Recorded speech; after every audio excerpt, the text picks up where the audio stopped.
This podcast is for entertainment purposes only and does not substitute for professional medical advice. Please seek a medical professional or healthcare provider if you're seeking any medical advice, diagnosis, or treatment. Thanks, everyone.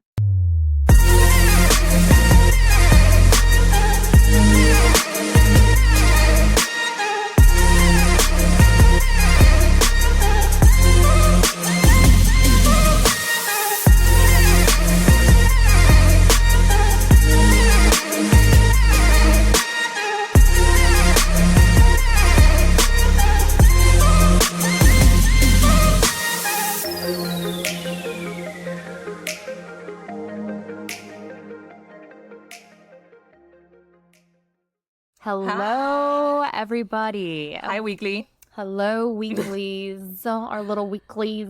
Yeah, you cutie. Anyway. All right, anyways. Okay, so this is going to be a two-part episode. This is something that's very trendy that everyone is talking about, especially lately, the shift in the nutrition world and in the fitness world. We're going to be talking about veganism versus vegetarianism. Versus omnivore. We're going to talk about veganism versus omnivores. As a two-part topic. This is actually our first two-parter ever. No. Yeah. We had a Patreon two-parter. Yeah, but in the weekly. Yes, in our weekly. Yeah. And if you guys like two-parters, let us know. Let us know. Yeah. We're more than happy to do that because we know that sometimes there could be a lot of information. Yeah. But we try to compact it. Yes. A lot. Even this one, making it a two-parter is compacted. Yeah, exactly. People make whole podcasts on just and these topics. Documentaries on these type of things.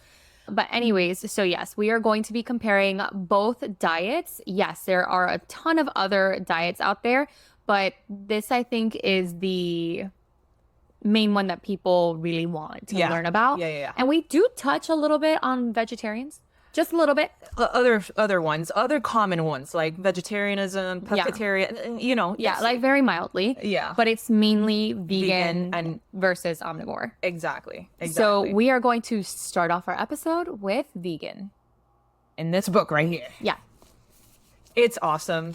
Thank you, Sarah Ballantyne. We had mentioned her previously. She just sent us now the hard copy of her book. And so nice of you. Hard copy of her book. This book, it's so informative and just really, really easy to read. Yeah, we can't rave about it enough. Yeah. It's amazing what she's been able to do. So if you're looking into changing the way you eat, learning more about the way you eat or change it for the better or whatever, this and great resource. She's a like a New York Times bestseller. Yeah. She knows what she's doing. I mean, it says it right here.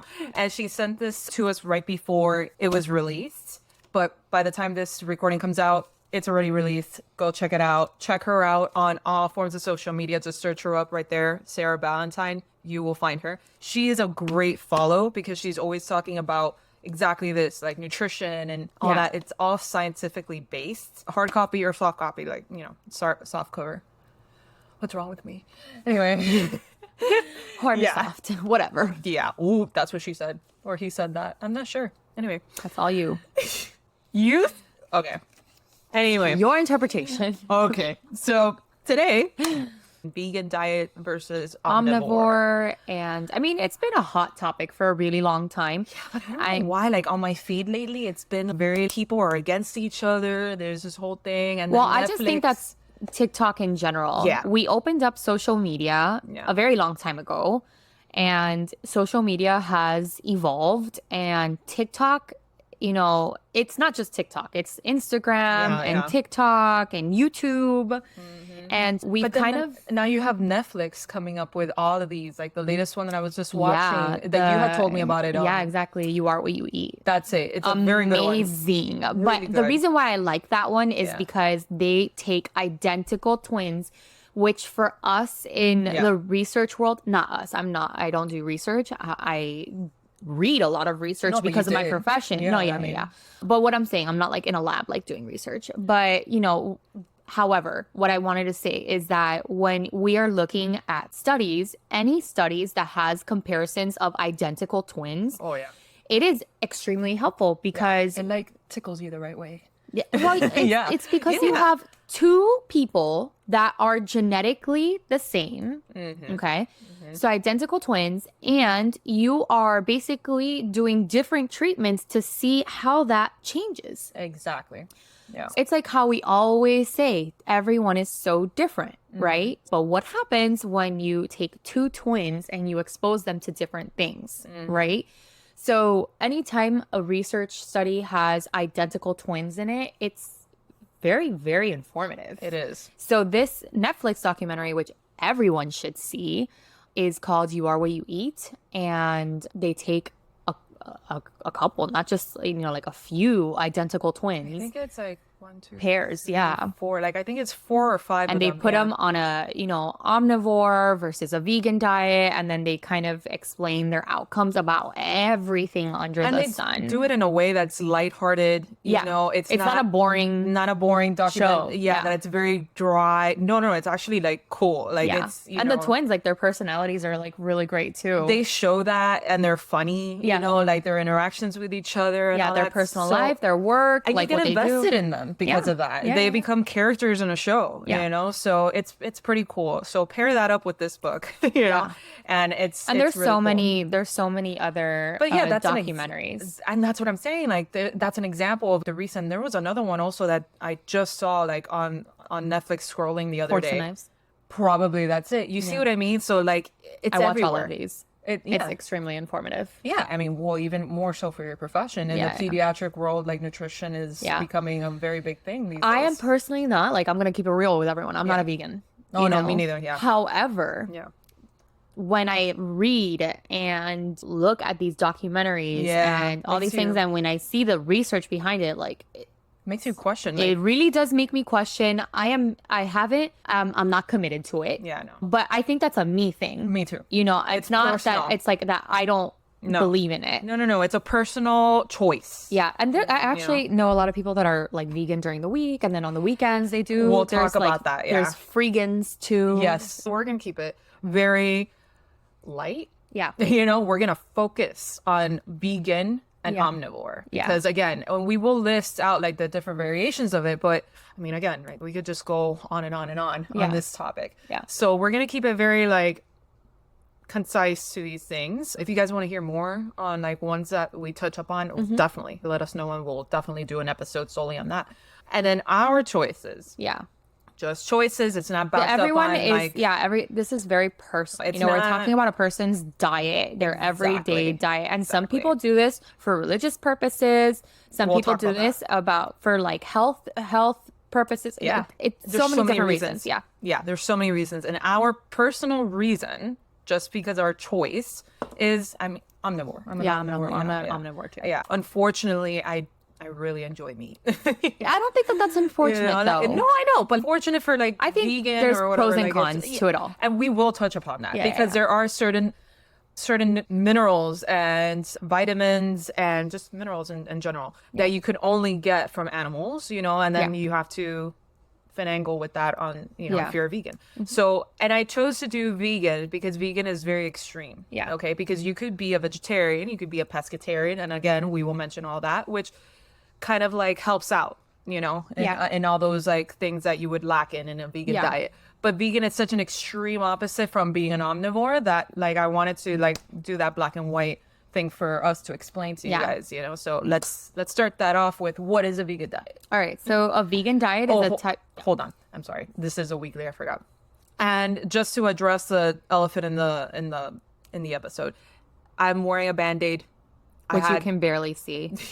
I had to there's a hydrocolloid Band-Aid on, and I put some makeup on it, and kind of like, but yes, there is something on my face, and it's a cyst removal. I'm fine. You're not going to notice it in the next episode, like not in the next episode, but in a few episodes from now, because we're recording several in a day. You're not going to notice it. I'm fine. Everything's fine. It was just a cyst. It's removed now with a very competent, that was a word. Follow her journey.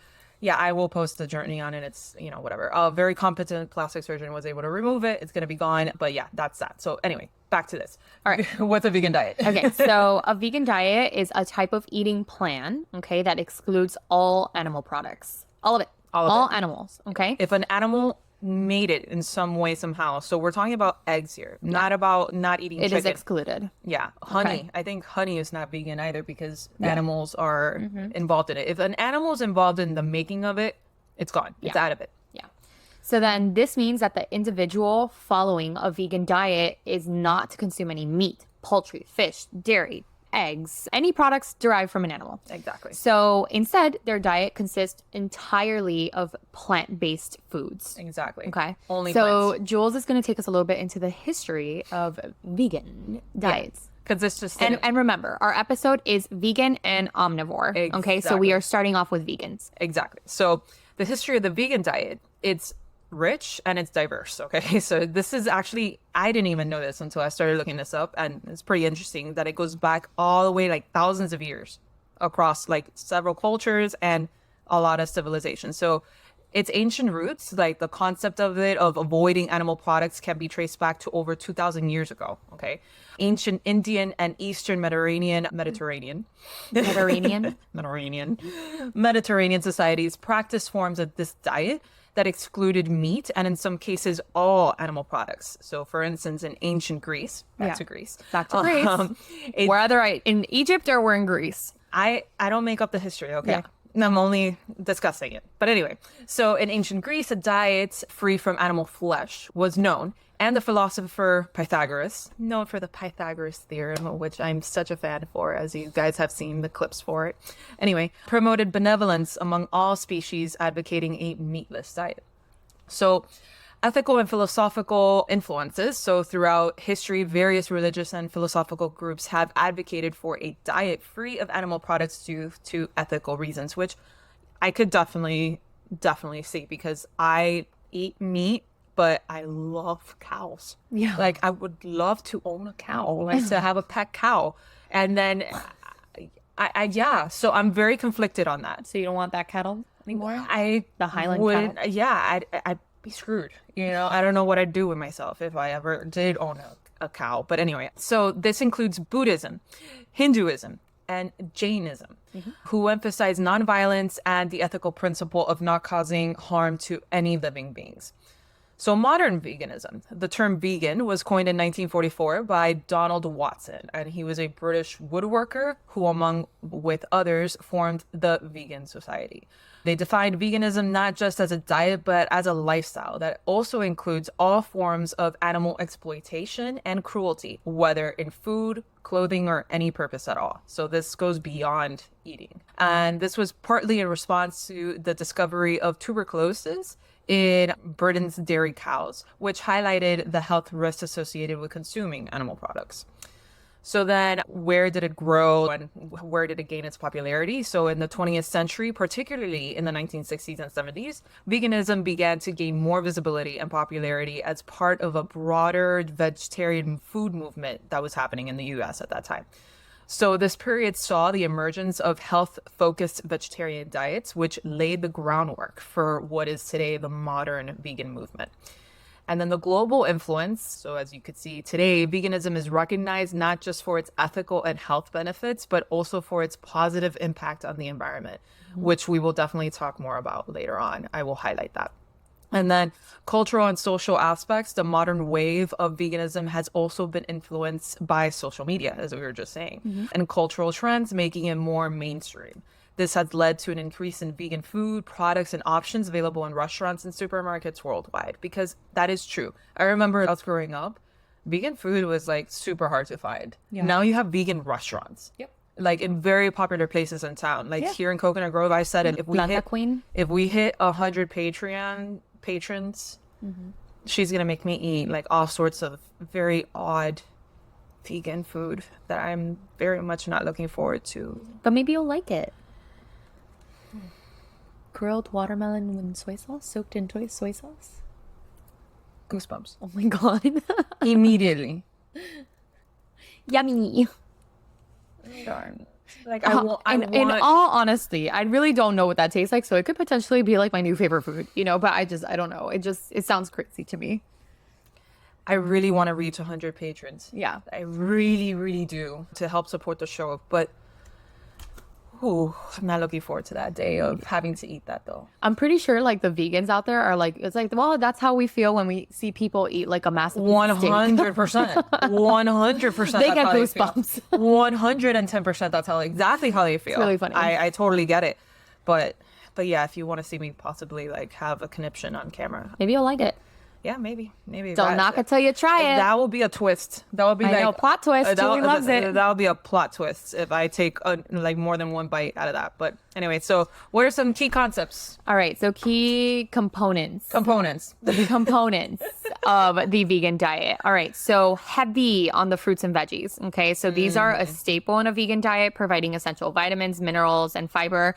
And honestly, I feel like, just talking a little bit about the history, like this really isn't like this so old, like, in history, you know, how, like, I'm sure that any time that they were hungry or anything like that, they're not going to go outside and like go kill a chicken and then cook it, right? No. So they're going to have fruits and veggies and like all these things to eat. So legumes, beans, lentils, peas are really important because that is a big form of their protein. Yeah. Okay. And everybody needs protein regardless of your diet. Exactly. Like, you need it to survive. Yeah. And then nuts and seeds, that's going to provide like really healthy fats and also some protein as well. Whole grains. So foods like oats, brown rice, and whole wheat bread are a really good source of complex carbohydrates and fiber. So dietary fiber. And then plant-based dairy alternatives. Okay, so this includes products made from almonds, soy, oats, coconuts, and all of this is designed to replace milk and cheese and yogurt. Yeah. So foods in the vegan diet to avoid because they're animal products or animal derived. All meats and poultry, like we said, beef, chicken, pork, all of that. I think those are like the obvious. Okay, seafood, Gone. gone. Okay, dairy products, like we said, milk, cheese, butter, yogurt, eggs. No eggs. This is where, it's a little bit blurry for some people. for some vegans, yeah. Yeah. But like, I mean, But it is an animal product. exactly. If you're An egg is a baby truly- chicken. Yeah, if you're truly a vegan, like for real, you won't even do honey. Yeah. Yeah. Like, so anything that an animal has any part in, Yeah. it's out. Yeah. And then other animal derived ingredients includes gelatin. Okay. So gelatin was actually one that I did not know. It has pork in it. Yeah. So, but It's a lot of pretty people gross. religiously Yeah. avoid Jell-O and stuff like that because it has gelatin in it. Gelatin's pretty gross. Yeah. Don't look up how it's made. It's pretty nasty. Honey, okay, certain forms of vitamin D that are derived from animal sources. So all of that is completely avoided. So that's why there's a lot of products that say they are vegan. And that's why it's hard. The vegan diet is hard because you even have to be careful with vitamins. Yeah. Because of the way that those vitamins are derived. Like, where are they taken from? Are they taken from plants or animal sources? Like, you have to look at everything. If you're a true vegan, Yeah. Again, there's multiple ways that people, again, it's diet, you pick and choose sometimes. But the people that go all vegan, it's hard. Yeah. So, all right, Jules, let's dive into the nitty gritty, the health benefits of vegans. A lot Vegan diet. Like we had said, a lot of books and shows really harp on the health benefits that you could get from being a vegan. And the thing is that it offers and it has a large range of benefits spanning from health to even environmental and ethical concerns. Okay, so it's not only what you're consuming and how that's affecting you, it goes beyond that. Climate concerns and all those things. So anyway, so let's take a closer look at that. So cardiometabolic health. So vegan diets are associated with a lower risk of various cardiometabolic diseases. And this includes cardiovascular disease, type 2 diabetes, obesity, and non-alcoholic fatty liver disease, as some studies have shown. And check out, as always, I always in the show notes, which is like the description part of these episodes. So either on YouTube or anywhere you're listening or watching this, go to the description of the show notes. I list out all of our sources and citations down there. So weight management. This is a big one that people even start to do this for, you know? Mm-hmm. So many studies indicate that vegans tend to have a lower BMI and are less likely to be overweight. This is partly due to a lower intake of saturated fats and a higher intake of dietary fiber. Fiber is key, guys. Yeah. Which helps overall, just better your satiety. I can never say that word. Satiety. Can never say it. I mean, the word is satiated, and are you, but like the actual noun, is it a noun? I don't even know. Satiety. Whatever. AKA your appetite. Yeah, I'm your not an English major. And therefore weight control. It has a reduced risk of certain cancers, which is another big thing that's been trending. Reduced risk in certain cancers. A lot of people have started doing this because there's a massive uptick, which catch our medical news recaps. There's been a large like uptick in cancers, especially for the younger population, which wasn't seen many years ago. And now we're seeing that. So a lot of people have turned over to the vegan diet because of this. So some research suggests that a vegan diet may decrease the risk of certain types of cancers, particularly those related to the digestive system. I mean, that makes sense. And this is due to higher intake of fruits, veggies, and that fiber, guys. Yeah. Also, I feel like in a vegan diet, you are definitely more focused on whole foods. Yeah.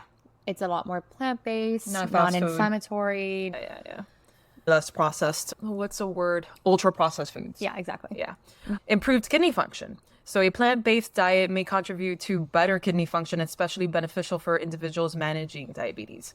Also, low blood pressure and improved cholesterol levels have been seen. So these vegan diets are beneficial in managing and reducing the risk of hypertension and improving cholesterol profiles, which are significant factors in cardiovascular health. Sorry, there's like a massive bird flying out there. Wow, what is wrong with me today? Between the lizards and the birds, whatever. Diabetes management. If you guys are just listening, I was still like talking and looking outside at a massive bird that flew out of my window. Anyway, so diabetes management, as we had mentioned, this is massive for the vegan community. It really, really does. There's a lot of studies that link to diabetes management as a positive correlation with the vegan diet. So these diets can help in bettering the blood sugar levels and control, and might even reduce the complications associated with diabetes. Yeah. And in the documentary Forks Over Knives, I specifically remember this one middle-aged man that had pretty advanced diabetes, and I think he was potentially going to start insulin, if I remember correctly. And then so he did a complete switch to a vegan diet, and he was able to, I think in a very short span of time, like maybe a few months, he was able to bring all his levels of like sugar and all that stuff back to normal. Wow. Yeah, like completely back to normal and completely come off his diabetes medications. That's incredible. And it's but we do say this to a lot of people. You can reverse a lot of this if you start early. Once it's too late, it's too late. Absolutely. All right. So what are the environmental benefits? So a big motivator for vegan diets is environmental benefits. Okay. Yeah. It goes beyond dieting. Yeah, it's beyond dieting. It's a lot. That's a lot. Okay. So, I mean, I can make a whole list. That's what I'm saying. Like, people do whole podcasts. Yeah, exactly. On just this. Yeah. All right. So, number one, reduced greenhouse gas emissions. So, vegan diets lead to a significantly lower greenhouse gas emission compared to the diets that include animal products. This can be because of the lower demand for livestock production. Livestock production is a big source of greenhouse gases, including methane, nitric oxide, carbon dioxide. Cow farts are a real thing. Yeah. That's disgusting. Wow. Just with that, I want to be a vegan. Jesus. It's true. I mean, really, do I need more reasons to be like, honestly, cow farts are a huge source of methane. No, yeah. I mean, it's that is what makes it smell that way. It's the methane. I'm telling you. Anyways, okay. So also, because of the efficient use of resources producing plant-based foods, it generally requires less land, water, and energy compared to raising animals or food. Because of the reduced land use and deforestation, animal agriculture is a leading cause of deforestation, as forests are cleared to create pastures and grow feed crops. Yeah.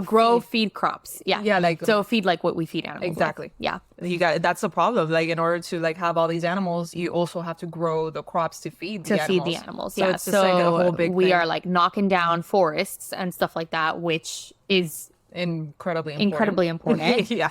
To give food to the animals. For us to eat. Yeah. Yeah. So biodiversity and preservation. So by reducing the demand for animal agriculture, vegan diets help in preserving biodiversity and reducing the ecological footprint of human food consumption. What we literally just said. What we just said. Ethical benefits. I think the most obvious one is animal welfare. Yeah. So veganism supports animal rights by avoiding products and industries that exploit animals for food, clothing, or any purpose at all. Okay. So that's why in a lot of products you will see when they say this is vegan. The diet inherently opposes the often cruel conditions found in factory farming, which, by the way, if you look at those horrific videos, it's disgusting. Horrific. It's disgusting. Like I eat animals, you know what I mean? Yeah, but those videos, I've actually never eaten KFC ever again. Oh, really? Never. I haven't seen that. I saw a documentary for KFC, and I'm sorry, KFC. I'm not sorry. It's disgusting. Or maybe the video that I saw was like one particular place, but it was bad. I haven't seen that, but I've heard of it. You're not the first person that I've heard that from. I actually stopped. It traumatized me so much that I just never found it appetizing ever again. Oh my God, it's horrible what they do to like chicks. Like, well, stop it. I'm just like remembering that. Yeah, that's a part I've heard, and like I've heard of not only KFC but like multiple like you know, we're big talking about a lot of people here. Yeah. Anyway. So reduced animal exploitation. So by not consuming animal products, vegans directly reduce the demand for industries that breed, raise, slaughter billions of animals annually, which often involves significantly cruelty and poor living conditions for the animals. And then the risks of vegan diets is really important to talk about too. I think these are some of the main health concerns. Definitely some of the main health concerns for me as a pediatrician when I see kids, that are on vegan diets. I'm not saying that. Yeah, that's controversial. That is very controversial, and that's not what we're about. So I'm not going to talk about it. So let's talk about the nutritional deficiencies. So vitamin B12. This vitamin is crucial for nerve function, and the production of DNA and red blood cells. So it's naturally found in significant amounts only in animal products. Yeah. So vegans can become deficient in B12, leading to anemia and nervous system damage. However, there is a lot of things now that are produced purposely to have additional vitamin B12 and all of that so that it helps out with that. Exactly. Iron. So there are two types of iron, heme and non-heme iron. Heme iron, which is more easily absorbed by the body, is found in animal products, whereas non-heme iron is found in plants. So vegans might struggle to absorb enough iron from plant sources, which can lead to anemia characterized by fatigue and weakness. There's a lot of things that can come up with symptoms of anemia. Calcium is another one. Important for bone health. Calcium is abundantly found in dairy products, as we all know. Mm-hmm. So vegans need to seek alternative sources of calcium, such as fortified plant milks or leafy greens, to really meet their calcium needs, because inadequate calcium intake can lead to weakened bones and a lot of other things. A lot of things, yeah. But that's the most common one. Right. So omega-3 fatty acids, these are vital for the heart and brain health and primarily found in fish. So vegans can find it challenging to consume adequate amount of omegas from plant sources like flax seeds and walnuts, which might affect heart health as well. Mm-hmm. And then vitamin D, often obtained through the sun exposure and fortified by dairy products. Vitamin D is essential for bone health. It's also really important for your immune system as well. Mm-hmm. So vegans may need to rely on fortified foods and supplements, especially in the areas with less sunlight as well. Yeah. And then zinc, the mineral, is crucial for the immune system as well, and wound healing, which is really important. And then plant sources of zinc are less easily absorbed by the body, which can lead to deficiencies as well.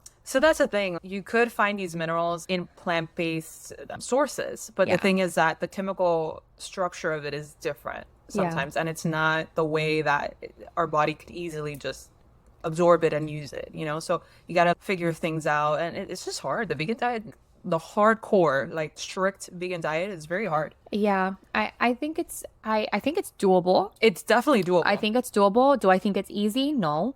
Do I think you should probably be under the supervision or guidance of a nutritionist that's experienced in vegan diets? Absolutely. Especially when you're new. Yeah. Yep. I think it's important to people to really educate themselves on nutrition in general and the basis of nutrition and what our body needs exactly. Take this book, and then you can use that to incorporate certain things in your diet. Because Yeah. if you just start, like one day, I'm going to be honest, like myself, like I cannot just go and just be like, tomorrow I'm going to be vegan. No, not me. I know there's plenty of people that can and have, but But I don't think right that there that's with you. safe. You know, like That's true too. I don't think that that's really safe. You're cutting out a major portion of your diet. We'll talk about that too, about Okay. how to like, you know. Yeah. And then, so truly, I feel like you need to know in your foods, what do you need to have? Yeah. And then if you're not having this, then you need to think about what you're not having so you can go and look for other things that do have it. Exactly. It's So important. it's important, and it's not as easy as it sounds. People underestimate that diet is your body's chemistry. Yeah. What you're inputting is literally, you know, what you are, Yeah. what you eat. Like You're consuming what you're eating. yeah, what you're. I mean, that sounds stupid. no. You're consuming these important. What you are. Yeah, exactly. What makes you you? Like it's literally the building blocks of your everyday being. Yeah, you yeah, know? yeah. So your whole body is just a chemical reaction happening every second that you're alive. Yeah. You know, and what you're inputting into that chemical reaction is what you're eating. Yeah. And what you're not inputting either. Exactly. So So- you got to treat it as as weird as that may sound. You have to but- balance it. Yeah, you have to treat it like a chemical reaction, because Yeah. that is literally what you inputting like food in you is a chemical reaction that's happening in your body. So you're gonna absorb or you're gonna remove things. It's gonna a whole bunch of things. You're consuming something, right? So it's like when you drink alcohol. There's a chemical reaction that's happening, and you feel drunk, you feel tipsy, or check out our episode on what was it on alcohol, on the alcohol flush syndrome, is it? Alcoholic like reaction. Yeah. The flushing that you get from alcohol. Then that leads me to think also allergies. Like look at how there are people that are allergic to certain foods or are sensitive to certain foods. Yeah. So all of that. I can imagine being vegan is like very hard if you have like celiac disease as well. Exactly. So, So it's a chemical reaction that's happening in your body, you guys. It's not just something as easy as like, oh, it's just what you eat. No, it's more than that. and it's your fuel source. Exactly, So you need exactly. to be very careful about it. Yeah. All right. So other considerations to take in for vegans. Yeah. All right. Veganism. So protein. While plant-based sources can provide protein, as she had mentioned, like with the legumes and nuts and all that stuff, they must be well planned to ensure that all essential amino acids are consumed. Incomplete protein intake can affect muscle and overall health. Protein is extremely important, and it's one of the biggest like things to worry about in the vegan diet. So potential for over-reliance on processed foods. So some vegans might rely heavily on processed vegan foods, which can be high in calories, sugars, and fats, but low in nutritional value, which I understand, because if you're a very busy person, you know, you probably will end up like looking for something that's processed because of its higher shelf life and all that stuff, you know? I mean, Yep. it only makes sense. Social and dining challenges. This is changing, at least for bigger cities. I know that in smaller cities, it's still hard, but bigger cities like here, like in Miami, New York, Chicago, like just bigger metropolitan cities, like we're seeing a lot of vegan options, vegan restaurants, whole sections in grocery stores that are just vegan and stuff like that. So Well, I think it's also, you know, again, social media. big time. I think this It's fueling social it. media has shown, like, given us such access to other opinions and lifestyles and stuff like that people viewpoints exactly. So it definitely has its pros and cons. Yeah. But and also I think America in general, which I'm very happy, America in general has shifted a lot to focus more on nutrition and fitness and all of that. We still have a huge problem with obesity. Yeah. And just not really healthy like lifestyle practices. The American diet sucks. The American culture is very and I'm an American. Yeah. So am I. Like we're yeah, and I'm still here in the US. I'm not going anywhere, okay?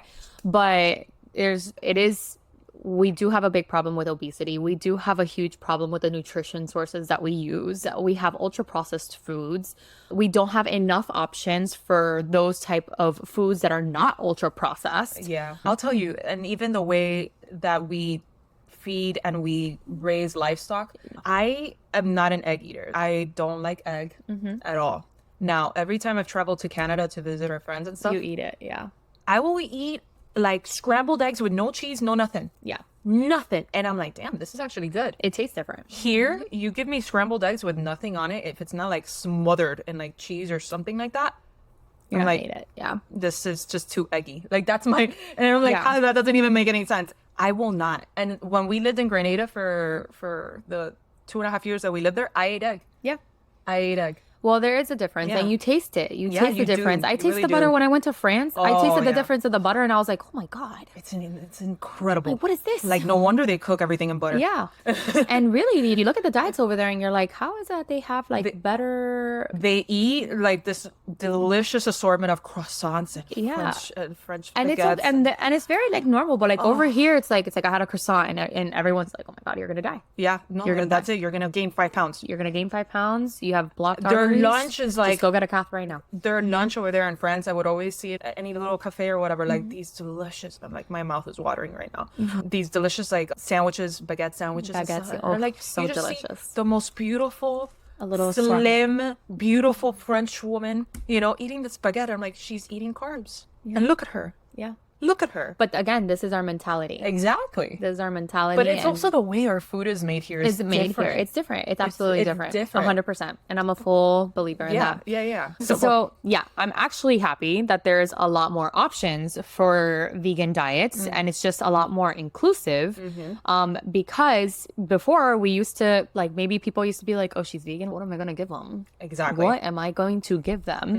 And then now it's not like that. And I think it's great that we have other options. Even chain restaurants and stuff like that now have vegan options. Yeah. Which back then it was like really hard for people just to go out to a restaurant because it's like, there's nothing really for me to eat, you know? Now here, okay, the Cuban diet, we have Cuban backgrounds. The Cuban diet's like heavy, at least here in the It ain't States. vegan.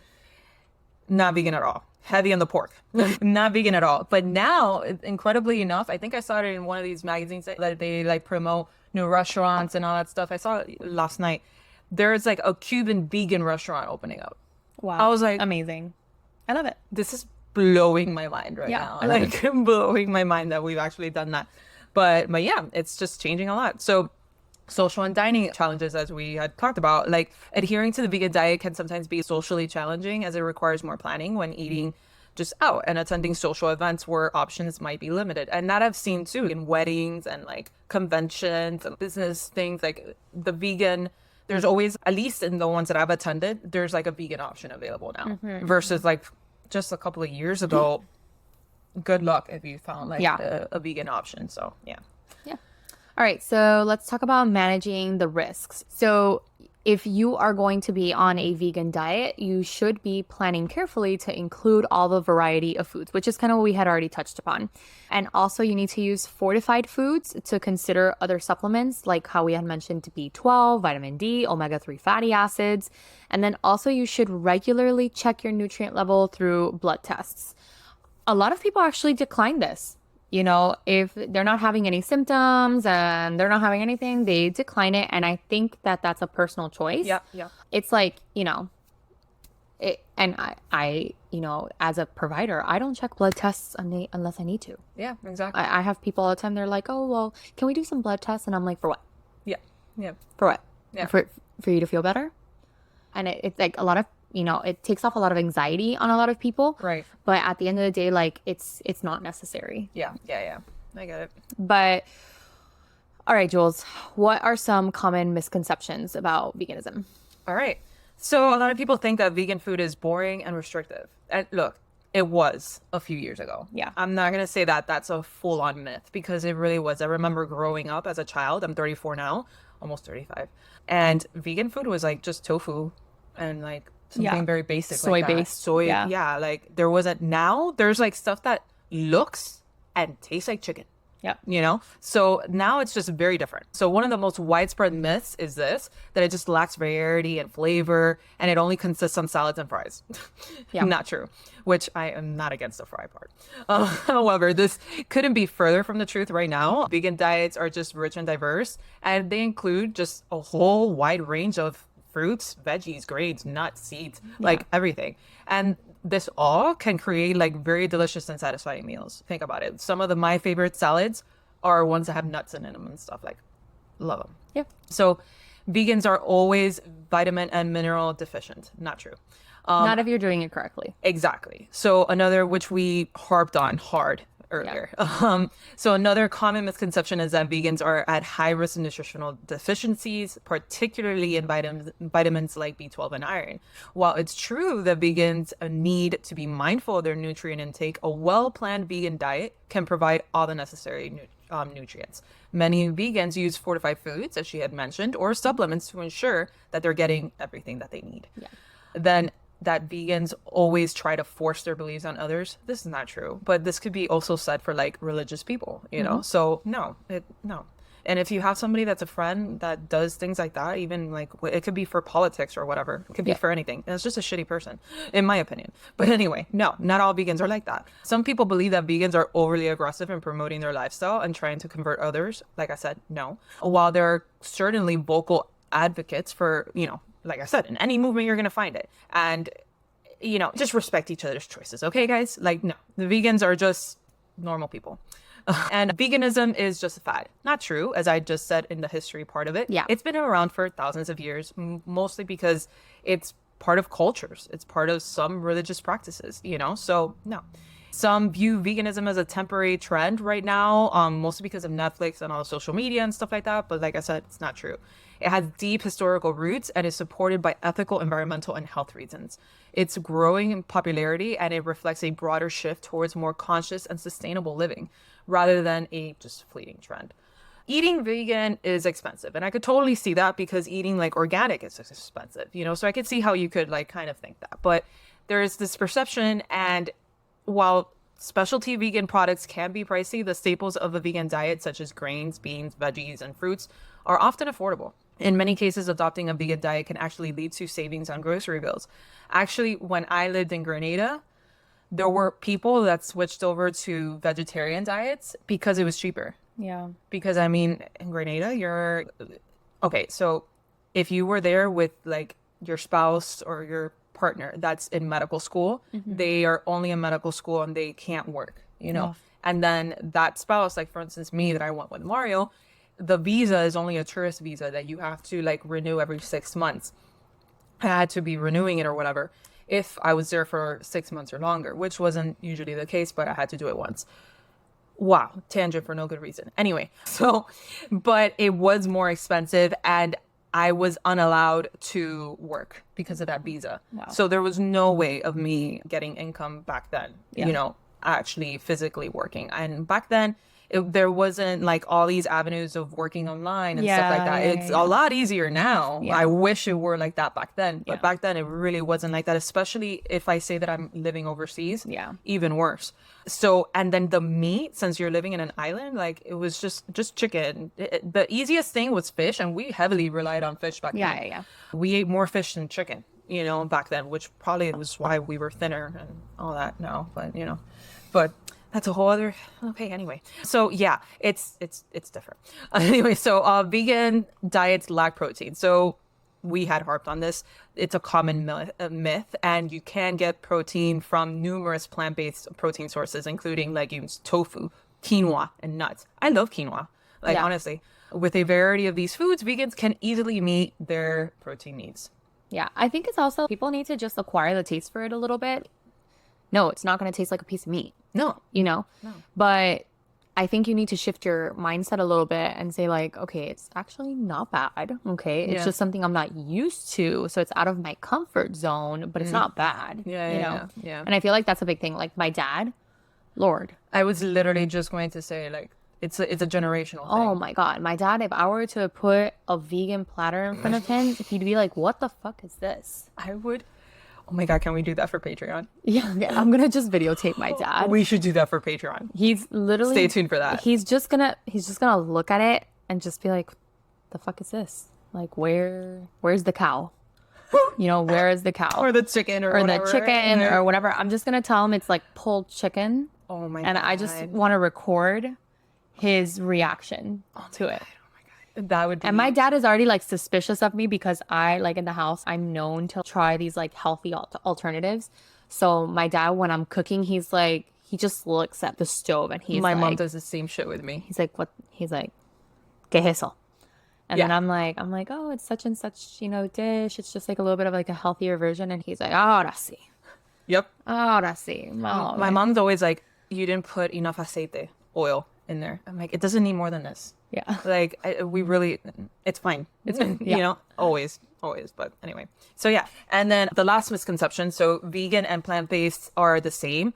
No. While the terms are often used interchangeably, there's a distinction between vegan and following a plant-based diet. Veganism is a lifestyle choice, and it goes beyond just what you consume. Yeah. And it avoids all forms of animal exploitation and cruelty, not just in diet, but in every aspect of your life. So in contrast, a plant-based diet focuses solely on dietary choices, so what you're eating, primarily for health reasons, without necessarily addressing other forms of animal exploitation. So like, leather-based products and stuff like that. That's why you see a lot of like new things that are vegan leather and whatever. Yeah. And that's made out of mushrooms and stuff like that. So it's pretty interesting how they're able to do that. I mean, it looks like freaking leather. Yeah, I know. It's crazy. I know. I mean, and at the end of the day, if it's like just better for our ecosystem in general, like why not? Yeah. So I agree. Yeah. So now we're going to talk a little bit about the difference between vegetarians and veganism. Because there is like a little bit of some people just, at least for like our parents, for instance, they're like, oh, vegetarian and veganism, same thing. Yeah. No. So it's not. So vegetarianism is a diet excludes the consumption of animal flesh. Okay. So this means vegetarians do not eat meat, poultry, fish, or seafood. However, there are variations within the vegetarianism based on what animal products might be included. So lacto-ovo vegetarians eat dairy products and eggs. Lacto vegetarians eat dairy products but avoid eggs. And then ovo vegetarians eat eggs but not dairy products. So it could get pretty confusing. Yeah. And then so this is not vegetarian, but now you have the pescatarians. Exactly. Okay. So this includes fish in their diet, but avoid other meats, though not strictly considered vegetarians by all definitions, okay? Because you're including fish. Yeah, and then you have flexitarians, okay? So primarily follow a vegetarian diet, but occasionally eat meat or fish. So flexitarians reminds me a lot about, I had an old friend of mine in medical school that she was vegan, but she always used to say, she's like, well, I'm a freegan. And then, it was basically mainly consisting of a vegan diet. However, if she went to an event or something like that had a type of food that was not vegan, she would still eat it because she didn't want to be wasteful. Mm-hmm. So she was against that. And again, it goes back to the lifestyle portion of it, not just the diet portion of it. Right. So she used to call herself a freegan. So if it's like free and it goes to waste or something, then they consider themselves a freegan. Huh. Right. Yeah. So veganism, on the other hand, is more strict. Okay, so when comparing it to these that we just mentioned, exactly, the pescatarians, the flexitarians, vegetarians. Again, like we already said, they avoid everything that's animal based. Okay, so key differences between the veggie eaters and the veganers. Okay. So the dietary restriction, it's going to be while both diets avoid eating meat, vegans are more strict and they avoid everything that's animal derived. The lifestyle impact, so veganism extends beyond the diet. It's also just a lifestyle practice in general, and they avoid any use of animal derived products. And then ethical stance. Both diets can be adopted for ethical reasons, but veganism takes a broader approach. All right. So maybe you're interested now in maybe switching up a little bit. So like she said, you don't have to do it right off the bat. You could kind of like, finagle your way. So how would you transition to a vegan diet? It could be a rewarding and healthful change, but it's important to approach it thoroughly. Okay. So do your research to ensure that you're getting all the nutrients you need. So this is going to be a very simple, very like basic guide. So first, educate yourself, as we have harped on. Before making any changes, it's helpful to understand the reasons behind veganism and what a vegan diet actually entails. This includes learning about the health benefits and the environmental impact and reasons. So use resources like books, documentaries, and websites.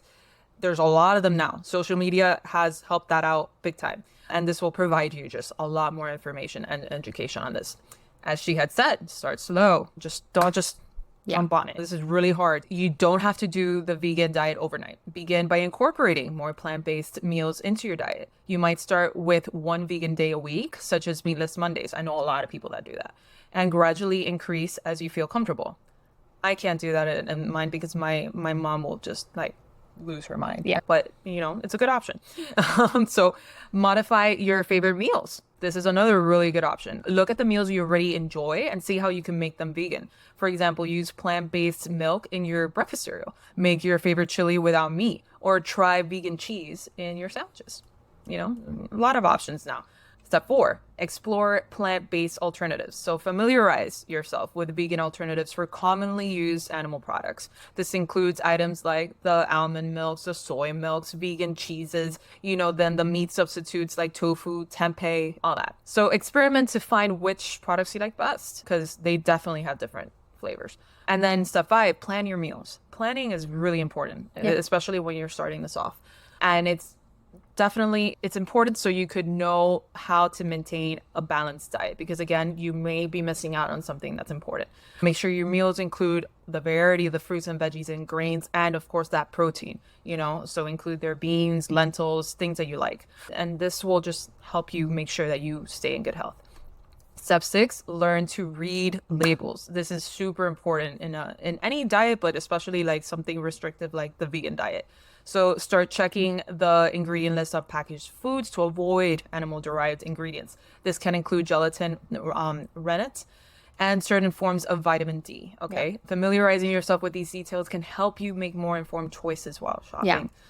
And this is just that's just good advice for everything, for every sort of diet. And then step 7, supplement wisely. So certain nutrients are harder to obtain from a vegan diet. So consider taking supplements or eating fortified foods to meet those needs. Step 8, connect with others. Okay. Social media is great for that. Okay. There's a big movement on that. So you could easily incorporate yourself in there.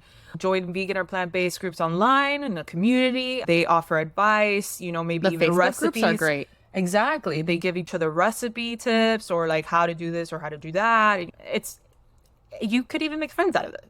And then of course, lastly, step 9, be patient and be flexible, especially in the beginning, because transitioning to a vegan diet is a significant lifestyle change.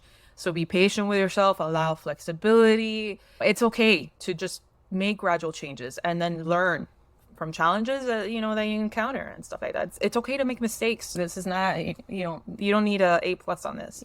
It's just listen to yourself and do the best you can. All right, so stay tuned for next week's episode where we're going to touch upon the omnivore diet and more.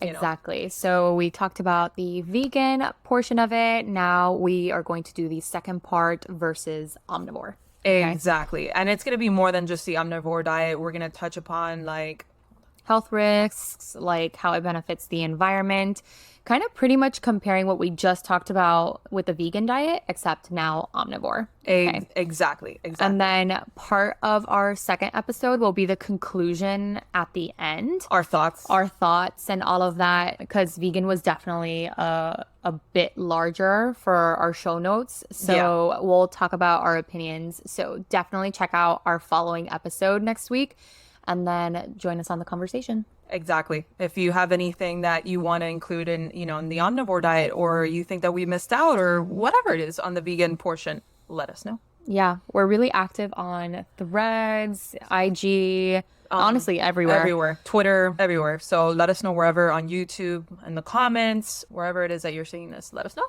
All right, guys. Check you. Oh, no, not check you. See you on the next one. Yeah, see you on the next one. All right. Okay. We've done this 1,000 times and I still can't get it straight. Bye. Like, comment, review us on all streaming platforms: Spotify, Apple Music, Amazon Music, etc.